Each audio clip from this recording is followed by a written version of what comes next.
ओम श्री सद्गुरुदेव भगवान की जय। यथार्थ गीता सार्वभौमिक, सर्वकालिक, सर्वग्राह्य मानव मात्र का धर्मशास्त्र है। यह कैसे, आइए देखते हैं।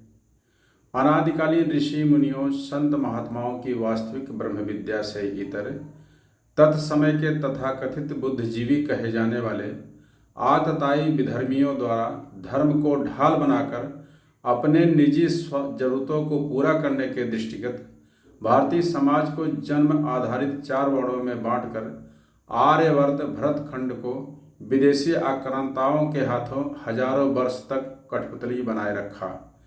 जितने आतताई आक्रांता थे उतने ही आतताई ये धर्म के सियासी ठेकेदार भी थे,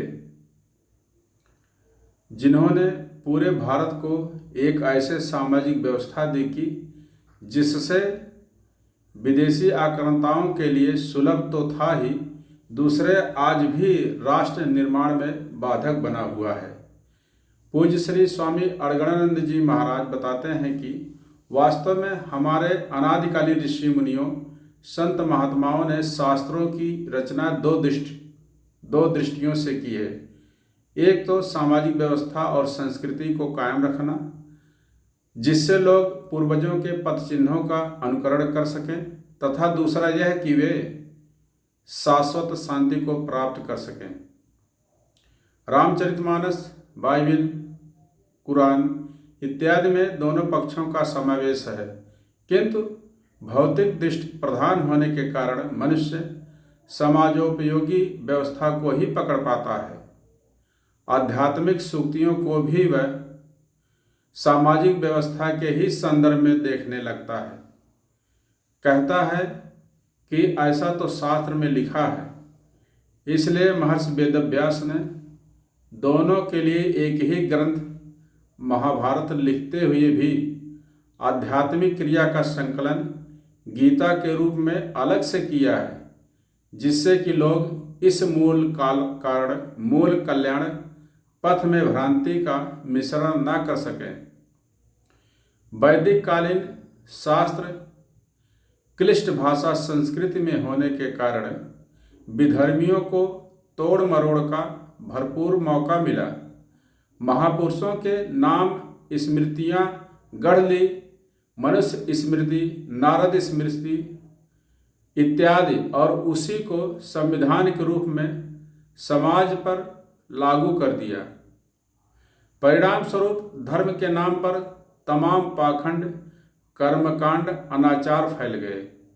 इसके प्रतिरोध स्वरूप गंगा घाटी में 2 महापुरुषों का अभ्युदय हुआ, महात्मा बुद्ध और महावीर स्वामी। इन्होंने अपने उपदेशों को स्थानीय भाषा, क्रमशः पाली और प्राकृत भाषा अर्धमागधी को चुना, जिसके माध्यम से धर्म के गूढ़ रहस्यों को आम जनमानस में समझना सुलभ हो सका, और उनके उपदेशों का प्रचार प्रसार विश्व के कई देशों तक हुआ।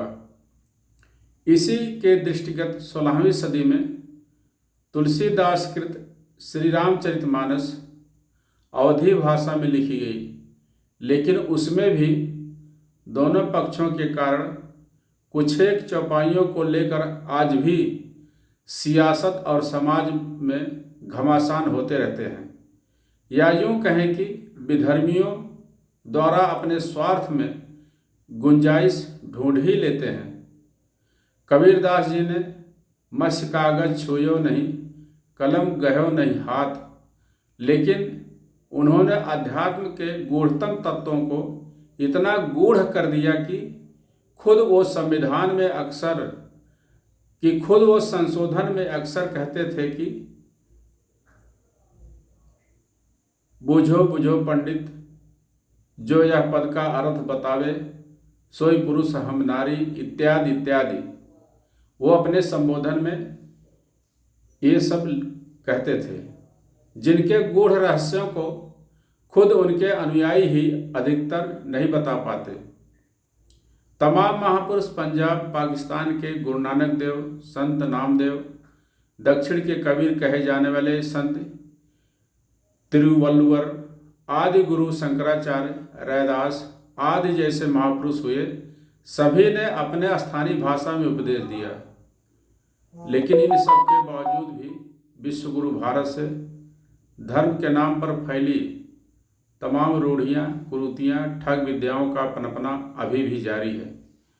बड़े ही सौभाग्य की बात है कि न केवल भारतवर्ष के लिए बल्कि संसार के लिए गौरव की बात है कि आज के लगभग 5242 वर्ष पूर्व रचित श्रीमद् भागवत गीता का यथार्थ भाष्य, यथार्थ गीता ईश्वरी वाणी अस्तित्व में आई, जिसके लिए इस धर्मशास्त्र के जनक विश्व गुरु विश्व गौरव से सम्मानित कालजयी धर्मशास्त्र यथार्थ गीता के प्रणेता, समय के तत्वद्रष्टा महापुरुष परमहंस स्वामी श्री अड़गड़ानंद जी महाराज के चरणों में कोटि कोटि नमन।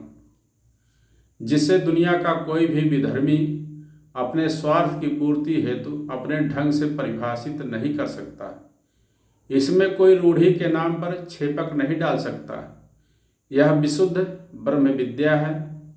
यथार्थ गीता में वर्णित ज्ञान, धर्मशास्त्र, कर्म, वर्ण, संस्कार, ज्ञानाग्नि, योगाग्नि, योगासन, प्राणायाम, प्रत्याहार, धारणा, ध्यान, समाधि, जाति, भक्ति इत्यादि शब्द का जितना सुस्पष्ट और सरल व्याख्या किया गया है, उतना आज तक किसी भी महापुरुष द्वारा नहीं किया गया। दुनिया को धर्म के नाम पर लड़ाए जा रहे विधर्मियों से बचाने के लिए पूज्य श्री गुरुदेव भगवान के कर कमलों द्वारा यथार्थ गीता का करीब विश्व के 40 भाषाओं में अनुवाद कराया जा चुका है, जो संसार के लिए सर्वग्राह्य, सार्वभौमिक, सर्वकालिक मानव मात्र के लिए है। पूज्य गुरुदेव भगवान कहते हैं कि यथार्थ गीता घर घर में होना चाहिए, संसार के हर एक नागरिक के हाथों में होनी चाहिए, जिससे वो विश्व गुरु भारत के आध्यात्मिक और सांस्कृतिक विरासत, धार्मिक सिद्धांतों को समझ सके, कहीं कहीं रूढ़ि कुरीति का शिकार ना बने, कहीं किसी रूढ़ि कुरीति का शिकार ना बने, धर्म के सियासी ठेकेदारों के चंगुल से मुक्त हो सके, विधर्मियों, कर्मकांडियों, पाखंडी का शिकार ना बने, धर्म के नाम पर एक देश दूसरे देश से ना लड़े, मजहबी उन्माद में लोग एक दूसरे का रक्त ना बहाएं, गरीब, मजलूमों, ललुआ समाज भी अपने आप को ईश्वर अंश जीव अविनाशी, चेतन अमल सहज सुखराशि, ममय वांसो जीव लोके जीव भूता सनातन मनः खष्टान्द्रियाणि प्रकृत स्थानीय कर्षति। कण कण में व्याप्त ईश्वर का अंश समझें कि हम भी महाराज मनु और माता शतरूपा की संतान हैं। जितना सम्मान और स्वाभिमान राजा का है, उतना ही हमारा भी है। धर्म के सियासी ठेकेदारों द्वारा परिभाषित जन्म से श्रेष्ठ वर्ण के जुए से बाहर निकल सके, भगवान श्री कृष्ण द्वारा उद्घोषित कि जन्म से कोई श्रेष्ठ नहीं होता, जन्म से सभी शूद्र होते हैं। जन्म जायते शूद्रः कर्मणा द्विज उच्यते। गुण कर्म विभागशः, गुण और कर्म के आधार पर अर्थात साधना, भजन, चिंतन, सद्गुरु की सेवा के आधार पर साधक की अवस्था शूद्र श्रेणी, वैश्य श्रेणी, क्षत्रिय श्रेणी और ब्राह्मण श्रेणी का होता है। भगवान श्री कृष्ण कहते हैं कि 4 वर्णों की रचना मैंने की है। मैंने का मतलब महापुरुष सद्गुरु, उनमें वह क्षमता होती है कि वे साधक के हृदय देश से रथी होकर साधक की श्रेणी में क्रांतिकारी परिवर्तन कर उसे ब्रह्म की श्रेणी में खड़ा कर सकते हैं।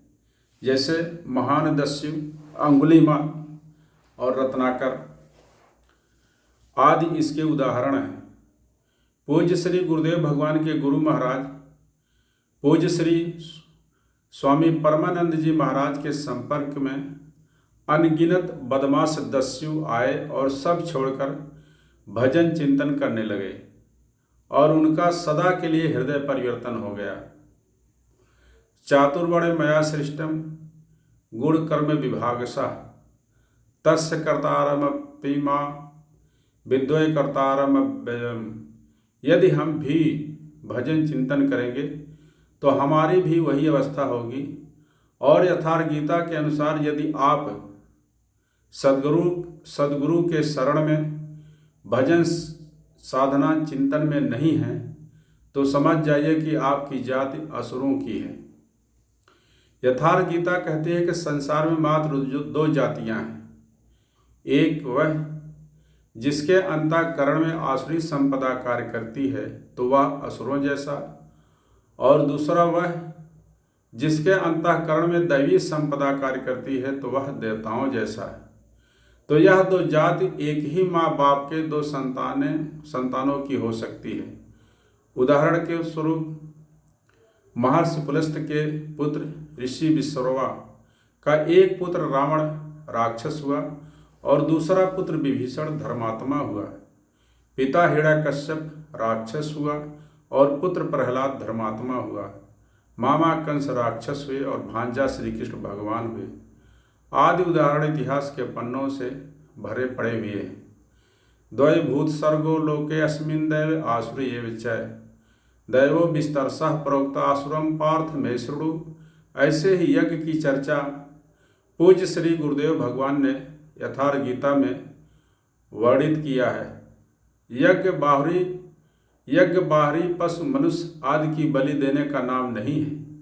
श्वास प्रश्वास का हवन अर्थात श्वास जब खींचे तब 2-2.5 अक्षर का नाम कोई भी हो ओम राम अथवा शिव का उच्चारण करें, और जब श्वास बाहर निकले तब ओम अथवा राम अथवा शिव जपें, और जब खींचे तब भी ओम अथवा राम अथवा शिव जपें।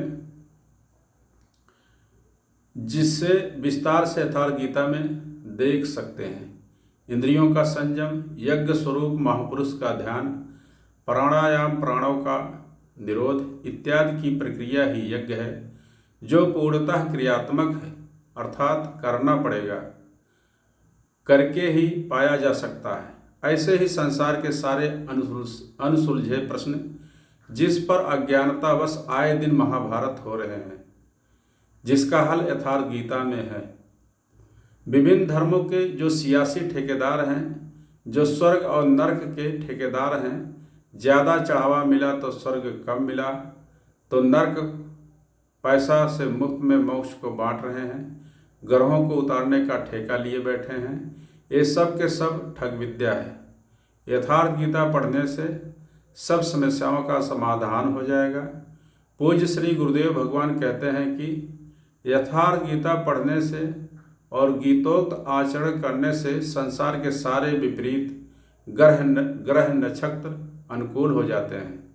चूँकि यह ईश्वरीय वरदान है, परमात्मा के संरक्षण में उनके आदेश से पूज्य श्री गुरुदेव भगवान ने इसे मानवता के कल्याण के लिए लिपिबद्ध किया है।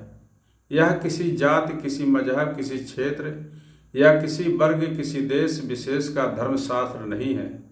यह पूर्णतया सृष्टि में बसे मानव मात्र का धर्मशास्त्र है। संसार के हर मानव का इस पर बराबर का हक है, क्योंकि संसार ईश्वर अंश जीव अविनाशी है, जो जिस हालत में भूखा प्यासा, नंगा, अमीर, गरीब, काला, गोरा, स्त्री, पुरुष, उद्योगपति, कंगाल, लंगड़ा, लूजा, चोर, चंडाल, कोढ़ी, पतित, धर्मात्मा सबको पावन करने वाली पवित्र धर्मशास्त्र है यथार्थ गीता।